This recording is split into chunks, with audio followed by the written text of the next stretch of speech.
You know what you should do? You should follow me on Twitter at Brommer018. Link in the description. Do it now. So Konami finally mated their long-awaited announcement regarding the future of the PES franchise. On the 21st of July, finally they revealed eFootball, the new instalment of the PES franchise. Say goodbye to Pro Evolution Soccer forever and hello to eFootball. So today I wanted to give just my thoughts, my reaction to the reveal itself, the trailer, the news that Konami were making eFootball PES free to play, cross-platform. I want to go through all of that today, and I want to start off just by giving my initial thoughts before we go into, I guess, the positives and predominantly negatives, and that is that I'm worried. I'm worried for the future of this franchise. I'm worried for offline players like myself, for Master League, for Become a Legend. This is, it's concerning, to be honest. It really is. So, you know, let's unpack it first, and we'll start off. I guess it's probably worth mentioning that, you know, I'm not the only one. A lot of particularly hardcore PES fans are not happy at all. But we will get into that. So, you know, I don't want this to be a completely bash Konami video, if possible, despite the fact that, you know, like I say, I'm not really happy about what's coming. So we'll start off with a couple of positives about the announcement and about the trailer itself. If we look at the trailer first, one thing that I did like, and, you know, people who played the new football game beta online test a few weeks ago that Konami released will have seen this as well.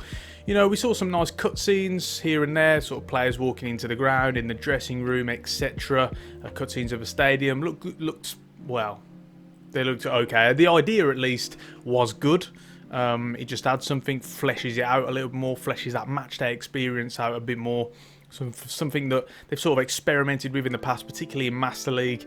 You know, I think that's good. That's fine. You know, elsewhere in terms of positives, the fact that they're finally using a new engine, and they have sort of tried to push this one out. You know, for me, and I have spoken about this before, I wasn't a fan of the Fox engine. I wanted Konami to move on. They've gone to Unreal Engine now. Whether or not that's going to work, we'll find out, and we're going to sort of talk about the gameplay that we see in this trailer a bit more soon. But the fact that they've made that move to a new engine, I have no problem with whatsoever. In fact, I'm optimistic about that, but we'll see how that one plays out. And finally, something that's good and bad, but I'm going to talk about the good bit here, is the cross-platform play. Now, we'll get onto the mobile bit later on, but in terms of the fact that, you know, PS4, Xbox, PC players can play with each other, that's good. That's very good. That's what I wanted. I think a lot of people have asked for that.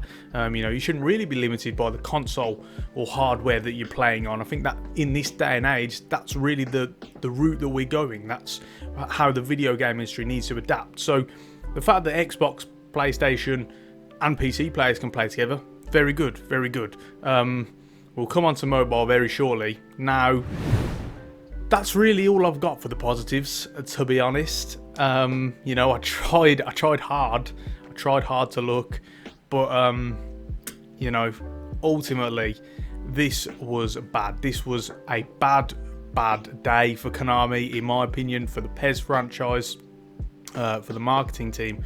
I mean, you know, Konami always have issues with their marketing, their social media teams, the lack of communication. You know, some things that just scream tin pot. It's never been great. But today, I just have to wonder, how are these decisions being made? Because there are so many things that have left fans in the lurch, and people just don't have a clue what's going on. Even YouTubers who I've watched a video of the True Brits, of Spoonie, doing videos on it, even they are somewhat confused, like me.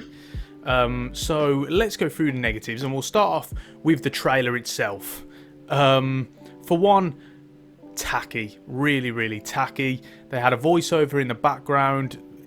It was a bit robotic, I guess. It felt unnatural.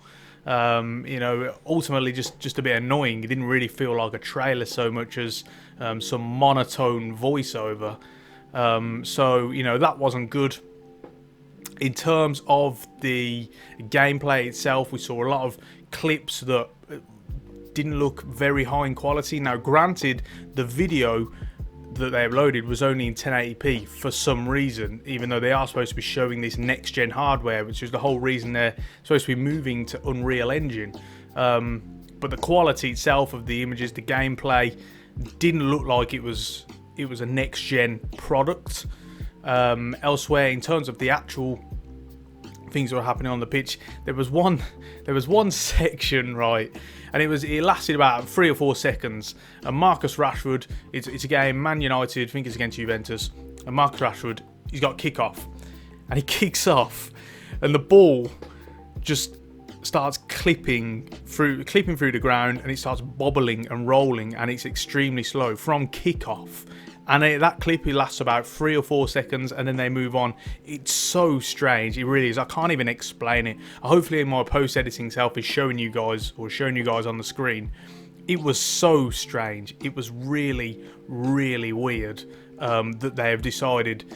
And like, again, this goes back to my previous point about the marketing team. Like, how have you looked at that and passed that through? It was poor, and people are singling it out, and rightly so, because it looks horrendous. He literally passes a ball, it's from kickoff, and it's bobbling all over the place. It looks like it's cutting from place to place, like, you know, as though the frame rate has dropped. It was horrendous, really, really bad, worrying, and the fact that makes it through to a trailer, it just screams like Konami all over, because it's just the sort of thing they do. It's just tin pot. It really is. So things like that. Other areas like shadows not showing up on the pitch. I think that clip also shows it as well. You've got the players, the lights are beaming down, but they've got no shadows. Things like that. Just sort of basic stuff that you'd think, particularly when it's supposed to be showcasing a new engine, next-gen hardware, this is like your bread and butter. So that in itself, the gameplay and the trailer, you know, pretty poor. Next up, what I want to talk about is the free-to-play. This is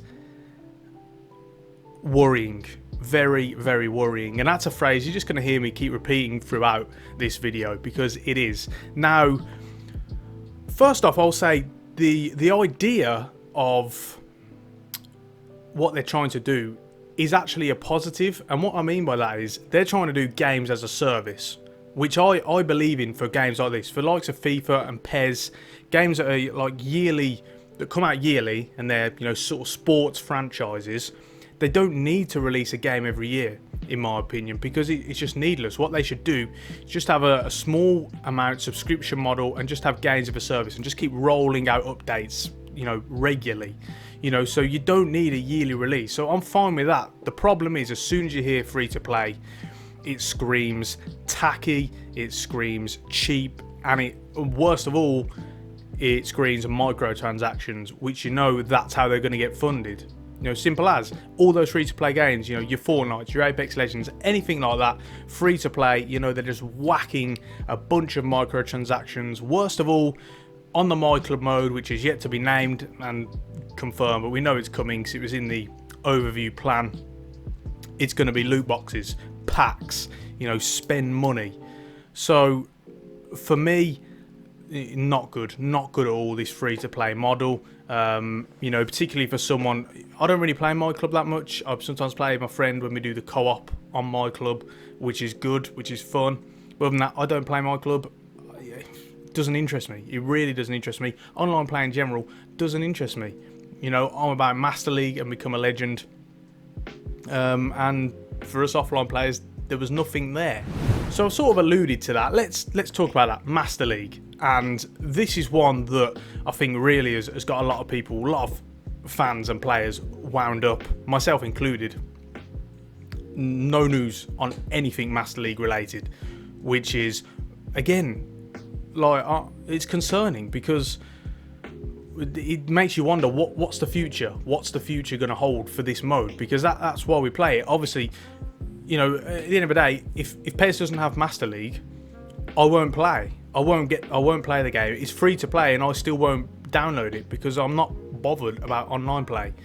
So the fact that they can't even mention anything is worrying. Now, I've seen people, the fact that they haven't mentioned it at all, I've seen a couple of articles here and there sort of discussing other game modes, which makes me think that maybe there's a chance that it will come later on down the line as part of a paid DLC update, and you'll pay some money and you'll get the offline modes, which like hopefully that is the case, and I would be fine with that.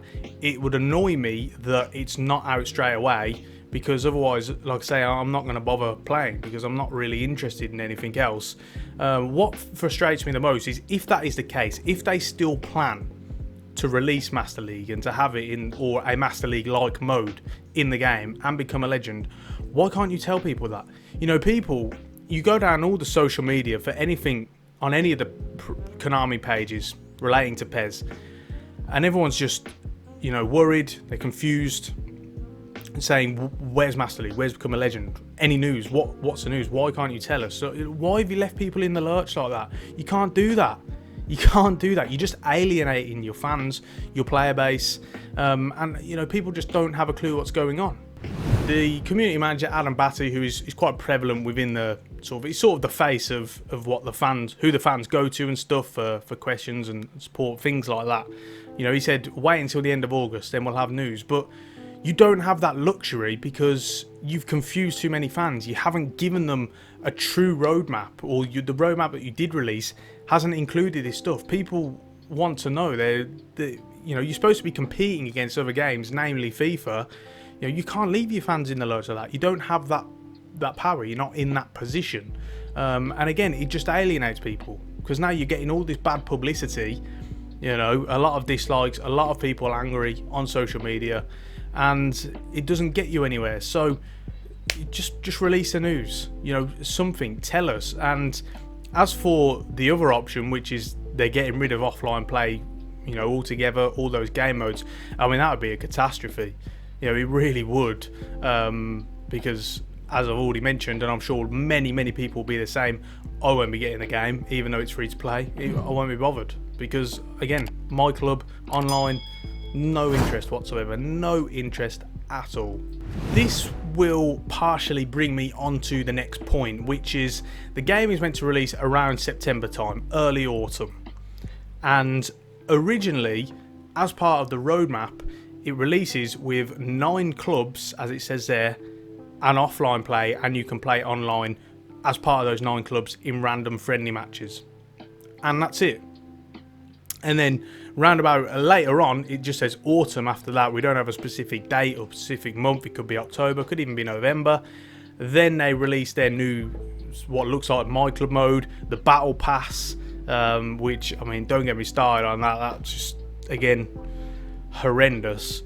And so basically what that means is they're releasing an unfinished game. Like, this game is nowhere near ready to go. Why would you release it? You're going to release it with just 9 clubs. What's the point in that? And some offline play and play a random friendly against someone. Well, what interest does anyone have in that? That makes no sense to me. So again, all rushed, releasing it unfinished. Why? Just baffles me. Absolutely mind-boggling decisions again. Now let's come on to the one that I think has wound up a couple of people, quite a few people. The cross-platform. So obviously I mentioned it as a positive. Now let's get on to the negative aspect, and that is merging games consoles with mobile. No, it's not a recipe for success. And I know other games have done it. I know Fortnite and PUBG have done it, but less sort of. I guess when you're playing Fortnite, you need less buttons. Less buttons are required for a game like Fortnite or PUBG compared to football games, in particular PES, because PES requires even more buttons and more sort of functionality than what something like FIFA does, because it's a little bit more complex. So all of a sudden, you've got that issue of, well, so what, are we going to be playing the mobile version even though we're on console? Is it going to be sort of made more basic, dumbed down, I guess, a bit? That's going to be the question, and you know, ultimately, I don't see how that one works. Now, I mentioned it in my video initial sort of reactions or sort of news about PES, the reveal, in how they have PES Lite.